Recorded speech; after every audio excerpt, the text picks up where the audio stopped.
So as you know, the chapter that we will discuss today is fine.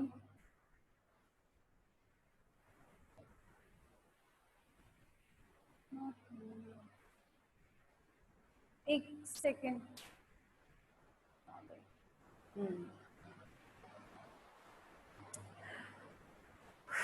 सो आपकी NCERT अगर मैं देखती हूँ तो उसके अंदर सबसे पहला चैप्टर का जो नेम है, मैं आपको ऑब्जेक्टिव्स बता देती हूँ कि इस चैप्टर में हमने पढ़ना क्या क्या है. सबसे पहला क्वेश्चन जो इस चैप्टर से बनता है, let me right the name of the chapter first, that is classification of elements. देखिए इस चैप्टर के दो पार्ट है. फर्स्ट पार्ट इज एलिमेंट्स का. दिख रहा नहीं है? नहीं दिख रहा ना? The first portion of this chapter is classification of elements. Is it visible to you all? Elements का classification.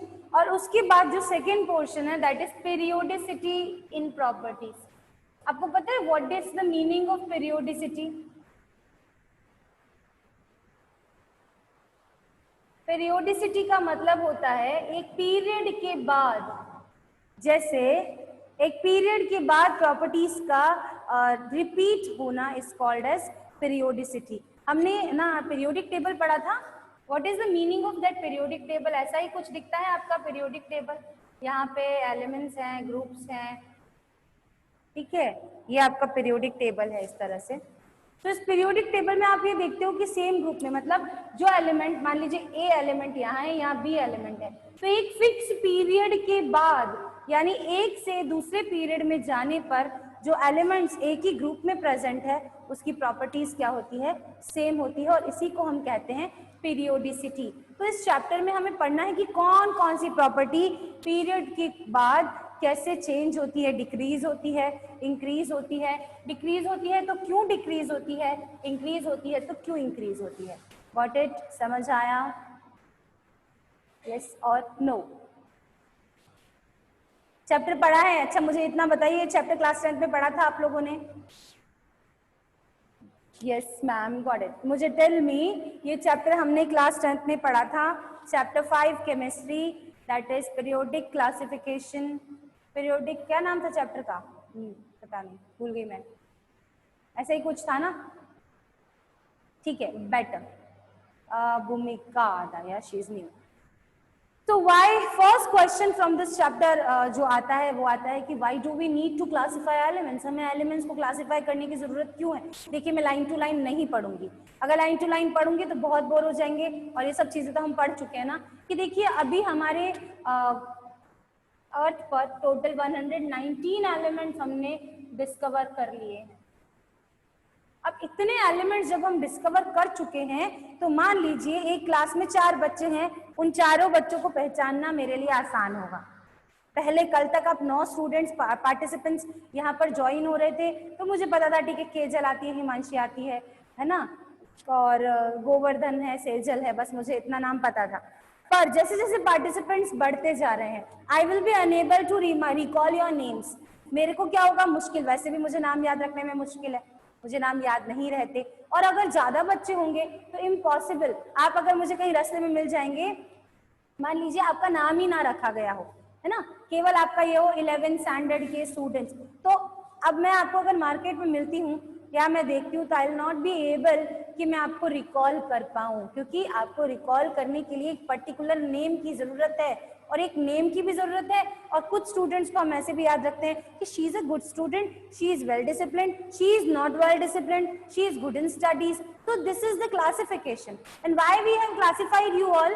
Because it is good. क्योंकि जब हम रिजल्ट्स बनाते हैं, जब हम शीट्स चेक करते हैं, तब उस टाइम में हमें हर स्टूडेंट की प्रॉपर्टीज पता होनी चाहिए.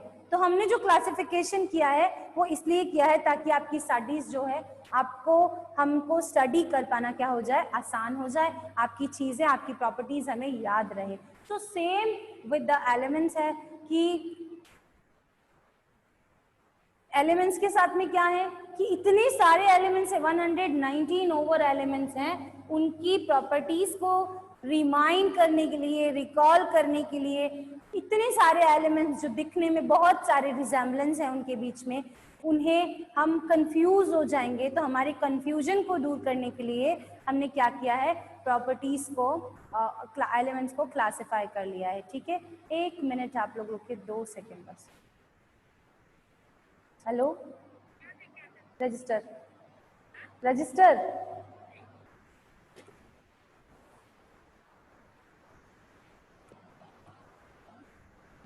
सुन रहा है? सुनाई दे रहा है आप लोगों को? नेटवर्क गया।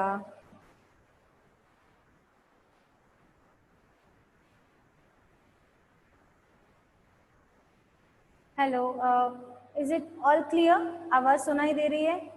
यस यस यस यस और no? Fine. So just for it मैं पढ़ रही हूँ, we know by now that the elements are the basic units of all types of matter. In 1800 there only 31 elements were known. By 1865 the number of identified elements had more than doubled to 63. At present अभी इस आपकी book में 114 लिखा हुआ है, लेकिन हमारे पास 119 elements discover हो चुके हैं। Of them, the recently discovered elements are man-made. Efforts to synthesize new elements are continuing. और हम लोग नए नए elements को ढूंढते जा रहे हैं, synthesize कर रहे हैं। So with such a large number of elements, it is very difficult to study individually the chemistry of all these elements and their problems. तो अब इतने like compounds हो गए, इतने सारे elements हो गए, तो उनको individually study कर पाना बहुत मुश्किल है। हम इसीलिए हमने क्या किया, उनको क्लासिफाई कर दिया। क्लासिफाई यानी डिवाइड कर दिया उनको पर्टिकुलर पीरियड्स में और ग्रुप्स में। तो अब अगर हमें उसकी स्टडी करनी है तो हम एक पूरे ग्रुप की स्टडी करेंगे और उस ग्रुप की स्टडी से हमें पता चल जाएगा कि इस ग्रुप में आने वाले सारे स्टूडेंट्स, जैसे हमने साइंस, मैथ्स, साइंस, कॉमर्स और आर्ट्स के अंदर आप लोगों को क्लासिफाई कर दिया है। सो अभी हमें पता है कि हमें साइंस वाले स्टूडेंट्स को फिजिक्स, केमिस्ट्री और बायो और मैथ्स ही पढ़ानी है, और कॉमर्स वाले स्टूडेंट्स को अकाउंट्स, बीएसटी, इकोनॉमिक्स पढ़ानी है। So this is how we have done the classification of you all students. This is how the scientists have done the classification of the elements, all known elements, that are 119. Got it? So ये question आपको अपने आप से इसका अपनी language में, if question you can आता है, देन आपको उसका आंसर अपनी लैंग्वेज में बताना है और लिखना है। हो जाएगा, हो ही जाएगा। इससे ज़्यादा इतना तो मैं आप लोगों से लाइक एक्सपेक्ट कर ही सकती हूँ। The next is genesis of classification, the history of classification. कैसे क्लासिफिकेशन स्टार्ट हुआ? देखो, अब मैं आपको क्लासिफिकेशन बताऊं, उससे पहले आप ही मुझे बता दीजिए कि क्लासिफिकेशन सबसे पहले अटेम्प्ट किसने किया था? Who has attempted, जिसकी क्लासिफिकेशन को अंडर कंसिडरेशन थोड़े टाइम के लिए लिया गया। The first attempt of classification of elements has been done by the scientist or the chemist named, we have read it in class 10, yeah, John Dobreiner. हमने, very good तनु, सबसे पहले डॉब्रेनर जो थे उन्होंने इस क्लासिफिकेशन का अटेम्प्ट किया। तो ये हम पढ़ रहे हैं historical development of the periodic table, कैसे पीरियोडिक टेबल हिस्ट्री में अब तक यहाँ इस फॉर्म, मॉडर्न फॉर्म तक पहुंच पाई है। तो सबसे पहले डॉब्रेनर ने ट्राई किया, और डॉब्रेनर का केवल ट्रायड लॉ बताऊंगी मैं आपको, उसके बाद न्यूलैंड्स का ऑक्टेव लॉ बताऊंगी, फिर मेंडलीव का पीरियोडिक लॉ बताऊंगी, और then will discuss the modern periodic table. और ये सारा मैं आज ही बताऊंगी, तो बहुत ज़्यादा ब्रीफ, मैं आपको बहुत ज़्यादा एलेबोरेटेड फॉर्म में नहीं बताऊंगी, क्योंकि ये तो आप पढ़ चुके हैं ना। आप लोगों को ज़रूरत है कि मैं आपको डॉब्रेनर लॉ और न्यूलैंड ट्रायड लॉ एक एक एग्जाम्पल के साथ में एक्सप्लेन करूँ? बताइए मुझे, क्योंकि जो चीज़ हम पढ़ चुके हैं, that I am not gonna tell you again, वो आपकी पढ़ाई को बोरिंग भी करता है और हमारे टाइम को वेस्ट भी करता है। या फाइन, थैंक यू। देन तो first is the Dobereiner's triad law. So what डॉब्रेनर had done, मैं आपको उसका ट्रायड लॉ केवल पढ़ के, बोल के सुना रही हूँ, जो हमने क्लास 10th में पढ़ा था। व्हेन द केमिस्ट डॉब्रेनर in 1829 क्या किया, he has, when we put the elements in their increasing atomic mass, what Dobreiner has said, कि जब हम एलिमेंट्स को उनकी इंक्रीजिंग एटॉमिक मास के फॉर्म में रखते हैं तो 3 एलिमेंट्स का एक ऐसा ग्रुप ऑब्टेन होता है जिसे उसने ट्रायड कहा, जिसकी सारी केमिकल और फिजिकल प्रॉपर्टीज एक जैसी होती है, प्लस उसके मासेस कुछ इस तरह से होते हैं कि फर्स्ट और उस ट्रायड के फर्स्ट और लास्ट एलिमेंट के एटॉमिक मासेस का एवरेज मिडिल वाले एलिमेंट के एटॉमिक मास के अप्रोक्सीमेटली इक्वल होता है. So this is the Dobereiner's triad law. When we क्या है then Dobereiner classified certain elements in the groups of the three called triad. Three elements in a triad had similar chemical properties. When the elements in a triad were arranged in the order of increasing atomic masses, the atomic mass of the middle element was found to be approximately equal to the arithmetic mean or average of the other two elements. Clear?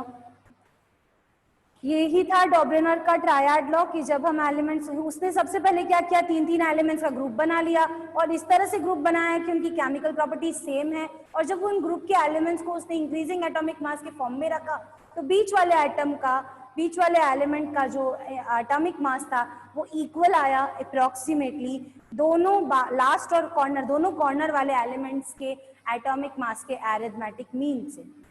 Gate it? Yes और no? Tell me fast.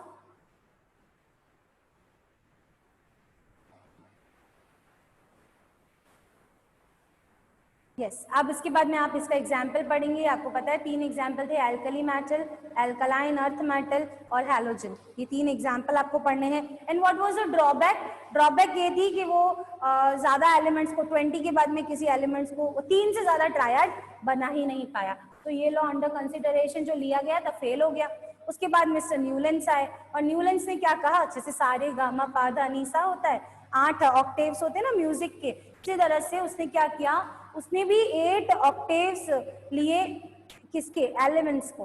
क्या कहा कि जब हम elements को order of their increasing atomic masses की form में arrange करते हैं, the properties of every 8th element is similar to those to the first one. उसने क्या कहा कि जब हम एलिमेंट्स को, जितने भी एलिमेंट डिस्कवर हुए उनको इंक्रीजिंग एटॉमिक मासेस की फॉर्म में अरेंज करते हैं तो हर पहला एलिमेंट की प्रॉपर्टीज 8वें एलिमेंट की प्रॉपर्टी से क्या थी? सिमिलर थी. तो यही न्यूलैंड का लॉ ऑफ ऑक्टेव्स था. लेकिन इस लॉ ऑफ ऑक्टेव्स की जो क्या कहते हैं ड्रॉबैक ये रह गई कि वो केवल 20 यानी कैल्शियम तक ही इस लॉ को अप्लाई करवा पाया. उस टाइम पे 63 क्वेश्चन आता है कि न्यूलैंड के टाइम पे टोटल कितने एलिमेंट्स डिस्कवर हो चुके थे. तो उस टाइम तक 63 एलिमेंट डिस्कवर हो चुके थे. कितने? 63 तो 1 सेकेंड, 63 तो पीरियोडिक क्लासिफिकेशन के टाइम में हुए थे. ये मैं आपको बता दूंगी कि कितने हुए थे. शायद 50 समथिंग एलिमेंट्स थे जो उस टाइम तक डिस्कवर हो चुके थे और उसमें से केवल 20 यानी 56. Very good, thank you so much Kejal. तो टोटल 56 एलिमेंट्स उस टाइम तक डिस्कवर्ड थे, लेकिन उसमें से वो केवल 20th नंबर पे आने वाले कैल्शियम तक ही अपने लॉ को अप्लाई करवा पाया. So this was the drawback of the Newlands law of octaves. आपको इससे ज्यादा ड्रॉबैक्स अभी याद नहीं करनी, वो क्लास 10th में हमने पढ़ लिया. नेक्स्ट इज द, आपकी बुक में एक नया लॉ है जो हमने लास्ट ईयर नहीं पढ़ा, that is Lothar-Myers curve. What is this Lothar-Myers curve? छोटा सा है, सुन लीजिए. उसने ये बोला कि सेम यही बोला जो मैंडलीव ने बोला था कि physical properties of elements are periodic function of their atomic masses. उसने केवल क्या बोला? फिजिकल प्रॉपर्टीज ऑफ एलिमेंट्स की फिजिकल प्रॉपर्टीज उसके एटॉमिक मासेस का पीरियोडिक फंक्शन होती है. This is the Lothar Meyer's law. ठीक है. According to Lothar Meyer's, elements having similar properties occupy the similar position in the atomic volume with atomic mass curve. बस इतना ही है कि उसने एक कर्व दिया था, मतलब एक ऐसा एक ग्राफ दिया उसने. यहाँ पे उसने रखा एटॉमिक वॉल्यूम लिया, वही मासेस, एटॉमिक वॉल्यूम, और यहाँ पे उसने लिया एटॉमिक मास.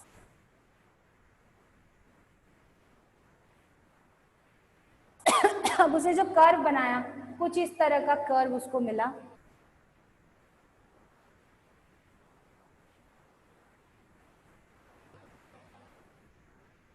इस तरह का कुछ कर्व उसको मिला और उसने क्या कहा कि अब जैसे जितने भी हैलोजेंस होंगे वो इस कर्व पे सारे यहाँ पे प्रेजेंट होंगे, जितने भी एल्कली अर्थ मेटल्स होंगे उसकी सारी प्रॉपर्टीज यहाँ, मतलब इनका वॉल्यूम इतना होगा, उनके मासेस इतने होंगे। तो ये फर्जी लॉ था। उसने बस इतना कहा कि जो फिजिकल प्रॉपर्टीज है वो एटॉमिक मास की क्या होती है, पीरियोडिक फंक्शन होती है। डन, इतना ही आपने लर्न करना है। उसके बाद Mendeleev's periodic law, what Mendeleev has said, Mendeleev ने क्या किया, एलिमेंट्स को एक टेबल के अंदर अरेंज किया। Mendeleev arranged all the then known elements. बताइए मेंडलीव के टाइम पे कितने एलिमेंट्स डिस्कवर हो चुके थे? How many elements have been discovered at the time of Mendeleev? Fast, कितने टोटल एलिमेंट्स जो है वो मेंडलीव की पीरियोडिक, जब मेंडलीव ने अपनी पीरियोडिक लॉ को दिया तब डिस्कवर हो चुके थे?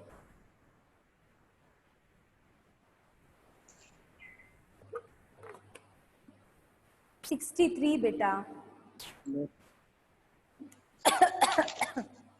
It was 63।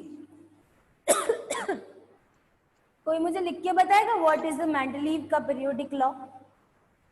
Mendeleev's periodic law वही है, the properties, the chemical and the physical properties of the elements is the periodic function of their atomic masses.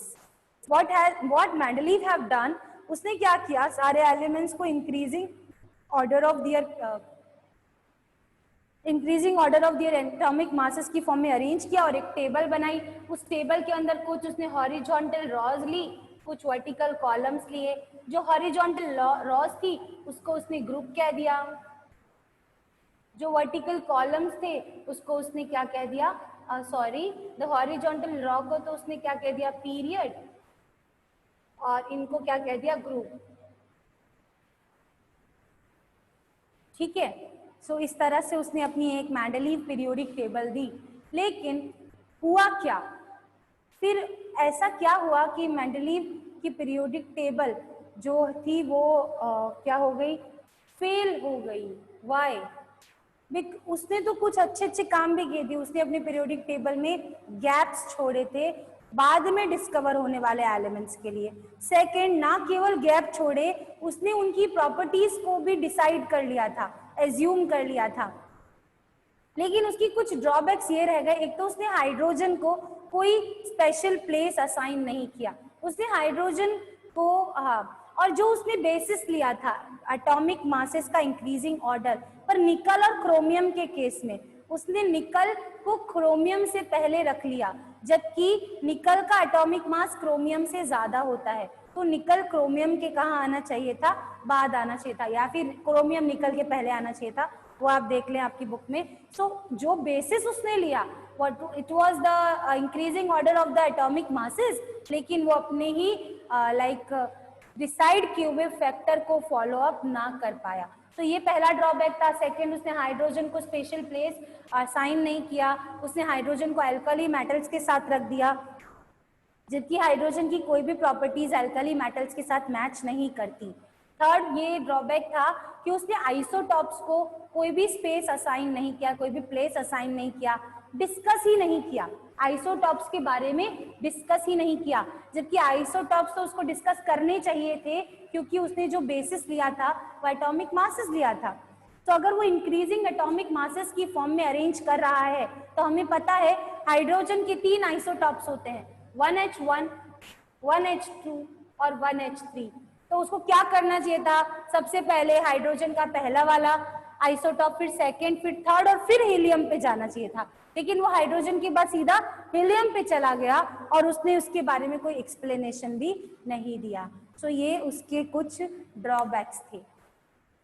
लेकिन जब जैसे ही मॉडर्न पीरियोडिक लॉ आया, जो कि क्या था कि आप क्या करो कि एटॉमिक मासेस को छोड़ दो और एलिमेंट्स को increasing order of their atomic number की फॉर्म में अरेंज करो, और ऐसा करते ही सारे आइसोटॉप्स एक ही स्लॉट में आ जाएंगे, like 1 number of hydrogen 1 hydrogen को एक बॉक्स दे दिया, तो इसके अंदर तीनों का एटॉमिक नंबर 1 है, तो तीनों हाइड्रोजन इसी वाले ब्लॉक के अंदर आ जाएंगे। इसी तरह क्लोरीन, क्लोरीन के 2 आइसोटॉप्स होते हैं, लेकिन उनका एटॉमिक नंबर तो 35 ही होता है, सॉरी एटॉमिक नंबर तो 17 ही होता है, बस उनका एटॉमिक मास डिफरेंट होता है। तो एक 17 क्लोरीन जो है उसके चाहे कितने भी आइसोटॉप्स हो, वो सारे इसी स्लॉट के अंदर एक्यूमुलेट हो जाएंगे। ये पहला उसने एनोमली जो थी उसको खत्म किया। सेकेंड, जब उसने एटॉमिक मास की जगह एटॉमिक नंबर लिया, तो निकल और क्रोमियम का केस भी सॉर्ट हो गया, क्योंकि निकल का जो एटॉमिक नंबर है वो क्रोमियम से कम होता है, तो पहले निकल आ गया और फिर क्रोमियम आ गया। और हाइड्रोजन को उसने किसी भी ग्रुप और पीरियड में इंक्लूड ही नहीं किया, उसने हाइड्रोजन को एक अलग स्पेशल पोजीशन अरेंज करी, जो हमने टीना बालोद को दी थी, जो कि पीरियोडिक टेबल से बिल्कुल अलग ऊपर। लाइक हाइड्रोजन किसी भी पीरियड और ग्रुप में एक्यूमुलेट नहीं होगा, क्योंकि उसकी प्रॉपर्टी किसी भी पीरियड और ग्रुप के एलिमेंट से मैच नहीं करती। सो ये कुछ कुछ क्या कह सकते हैं कैरेक्टरिस्टिक्स थी मॉडर्न पीरियोडिक टेबल की, जो कि जिसने मेंडलीव्स के पीरियोडिक लॉ में जितनी भी एनिमलीज थी, जितने भी ड्रॉबैक्स थे, उसको क्या कर दिया, कैंसल आउट कर दिया। Clear? Is it clear? History पढ़ रहे हैं बेटा साइंस में, तो थोड़ा बोर तो कर ही सकता है। तो मैं मॉडर्न पीरियोडिक लॉ आपको फिर से पढ़ के बता रही हूँ। इन 1913, देखिए क्लास को 10 मिनट्स बचे हैं, तो उसके बाद क्लास अपने आप से बंद हो जाएगी, तो 10 मिनट्स में जितना होता है हम करेंगे।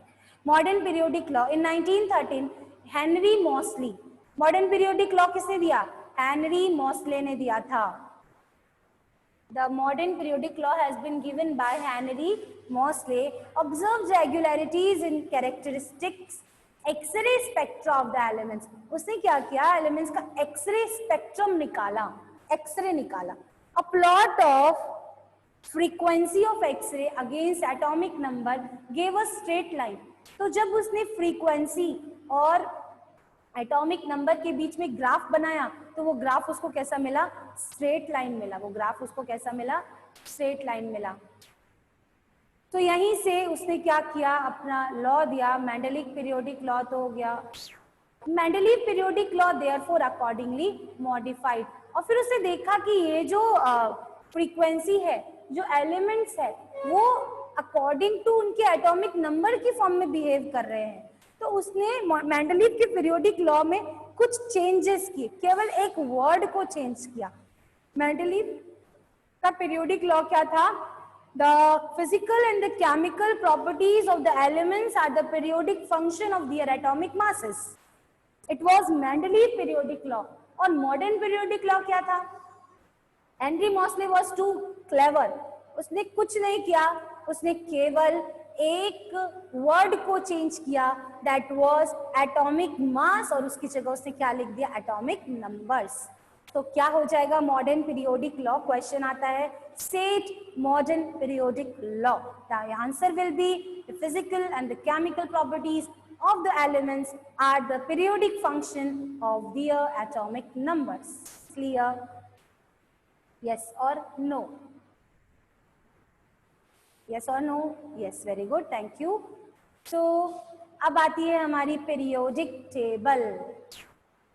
तो हमारी पीरियोडिक टेबल में टोटल 118 एलिमेंट्स जो है वो एक्यूमुलेट हुए हुए हैं। आप लोगों ने पीरियोडिक टेबल तो देखी है? Yes ma'am. तो मैं अब आपको पीरियोडिक टेबल के बारे में कुछ बताऊंगी।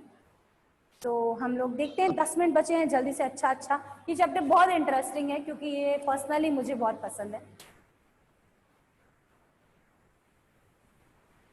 तो सबसे पहले मॉडर्न पीरियोडिक टेबल को ग्रुप और पीरियड्स में डिवाइड किया गया है। तो हमारी मॉडर्न पीरियोडिक टेबल में जो ये हॉरिजॉन्टल रॉज होती है, उनको हमने पीरियड कहा है। और टोटल कितने पीरियड है हमारी मॉडर्न पीरियोडिक टेबल में? 7 periods. Similarly modern periodic table में कुछ वर्टिकल कॉलम्स है, उन वर्टिकल कॉलम्स को हमने ग्रुप्स कहा है। और ग्रुप्स हमारी मॉडर्न पीरियोडिक टेबल में 18 है। ठीक है, ये दो बेसिक क्लासिफिकेशन था। एक ग्रुप में आने वाले सारे एलिमेंट्स की प्रॉपर्टीज एक जैसी होती है, यानी एक लाइन में खड़े हुए। आप लोग जब असेंबली के अंदर लाइन बनाते हो तो 11 स्टैंडर्ड की एक ही लाइन बनती है ना, तो मतलब 11 उस लाइन के अंदर आने वाले सारे जो स्टूडेंट्स है वो 11 स्टैंडर्ड के हैं, यानी आपकी प्रॉपर्टी सेम है। सिमिलरली एक ग्रुप मॉडर्न पीरियोडिक टेबल की जो वर्टिकल लाइन है, सीधी लाइन, खड़ी लाइन, उसके अंदर आने वाले सारे एलिमेंट्स की प्रॉपर्टीज क्या होती है? सेम होती है। क्यों होती है मैं बताऊंगी, अभी आपको याद रखना है कि सेम होती है। Got it? अब हमने मॉडर्न पीरियोडिक टेबल को 4 ब्लॉक्स में डिवाइड किया है। The modern periodic table has been divided और classified into 4 blocks, that is S block, और ये इंपॉर्टेंट है, हम इस बुक में और अगली क्लास में इन सारे ब्लॉक्स को सेपरेटली स्टडी करेंगे। S block, P block, second is P block, third is D block, D को ना स्मॉल लिखते हैं ना, डी ब्लॉक, और फोर्थ इज एफ ब्लॉक। तो टोटल कितने ब्लॉक्स हो गए? टोटल 4 ब्लॉक्स हैं। मॉडर्न पीरियोडिक टेबल को 4 ब्लॉक्स में क्लासिफाई किया गया है। अब देखिए ये ब्लॉक्स कैसे हैं। जो लेफ्ट साइड आपकी मॉडर्न पीरियोडिक टेबल कुछ इस तरह की नजर आती है। 2 ब्लॉक, 2 ग्रुप्स इधर है, फिर एक ब्रिज है, और फिर यहाँ पे 6 ग्रुप्स हैं। 16, 17, 18, ठीक है, ये फर्स्ट है, ये सेकंड है, फिर यहाँ पे 3 से लगाकर 10 है ना, 3 से लगाकर 12 बीच इस ब्रिज में आते हैं, और फिर ये 13, 14, 15, 16, 17 और 18 है। और आप टेबल को देखते हो तो नीचे 2 लाइन सेपरेट दे रखी है, ये LA से स्टार्ट हो रही है, ये AC से स्टार्ट हो रही है ना। सो अब मैं आपको बता रही हूँ, ये जो 2 स्टार्टिंग के लेफ्ट साइड वाले ग्रुप्स हैं, फर्स्ट और second group, the group 1 and group 2, ये S ब्लॉक में आते हैं। मैं यहाँ लिख रही हूँ group 1 and 2। Clear? Group first और सेकंड, जिसका पहले का नाम तो है एल्कली मेटल्स, इसमें आता है, आपको याद करना है। तो इसको कैसे याद करते हैं? इसका नाम है हेलेना की रबड़ी सस्ती फ्री। पहले मैं आपको ब्लॉक्स बताती हूँ, फिर एलिमेंट्स कैसे याद करते हो बताती हूँ, कल बताऊंगी क्योंकि आज तो क्लास खत्म हो जाएगी, 4 मिनट बचे। फिर ये जो ट्रांजिशन, ये जो है ना, आप फिर छोड़ो, ये वाले जो 6 ग्रुप्स हैं, ये जो 6 हैं जो इधर राइट साइड में आए हुए हैं, 13 से लगाकर 18 तक, ग्रुप 13 टू ग्रुप 18, ये आते हैं पी ब्लॉक। तो 13 टू 18 किस में आ जाएंगे? पी ब्लॉक में आ जाएंगे। उसके बाद ये जो ब्रिज बन रहा है, ये जो ब्रिज बन रहा है, इनको हम बोलते हैं ट्रांजिशन एलिमेंट्स। ट्रांजिशन का मतलब हमने क्लास उसमें पढ़ा था 10th में कि ये एस ब्लॉक और पी ब्लॉक के बीच में एक ब्रिज बनाते हैं। इनकी कुछ प्रॉपर्टी एस ब्लॉक से मैच करती है, कुछ प्रॉपर्टी पी ब्लॉक से मैच करती है, तो ये इन ट्रांजिट है। इन ट्रांजिट का मतलब मैं यहाँ से निकली और वहां पहुंचने वाली हूँ, तो रास्ते में हूँ, तो रास्ते में होती हूँ तो उसको कहते हैं ट्रांजिट। तो ये इन ट्रांजिट है, इसीलिए ये ट्रांजिशन एलिमेंट्स है। इन ट्रांजिशन एलिमेंट्स को हमने डी ब्लॉक में डाला है। तो ये सारे ट्रांजिशन एलिमेंट्स, यानी ग्रुप 3 से 12 तक जितने भी ट्रांजिशन एलिमेंट्स हैं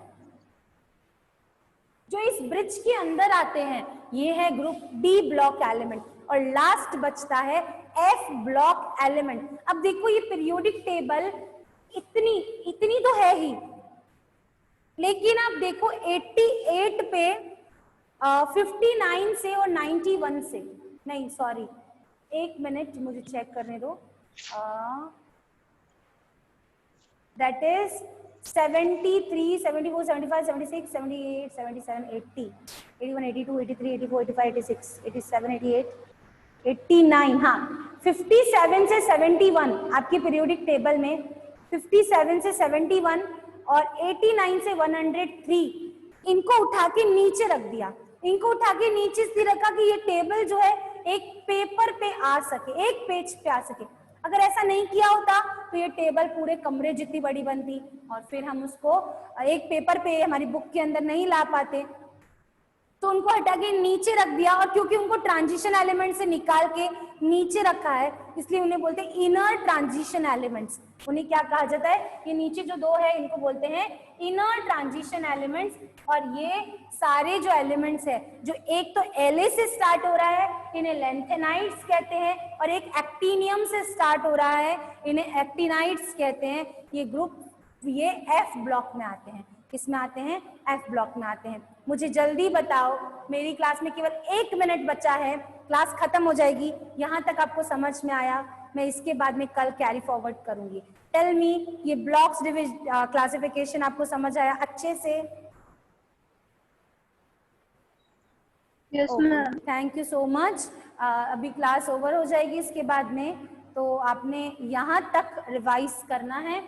मैं आपको कल इसके बाद में सारे ब्लॉक्स का इंट्रोडक्शन दूंगी कि एस ब्लॉक एलिमेंट्स में क्या खासियत है, पी में, डी में और एफ ब्लॉक में क्या खासियत है, ठीक है। और एक पीरियोडिक टेबल याद करने की स्किल भी बताऊंगी, मेरा तरीका कैसे आप पीरियोडिक टेबल याद कर सकते हैं। तो clear? The class will be and in 30 minutes और 30 सेकेंड्स, और मैं ही खत्म कर देती हूँ। इसके बाद में आपकी फिजिक्स की क्लास है, तो प्लीज आप ज्वाइन कर लें।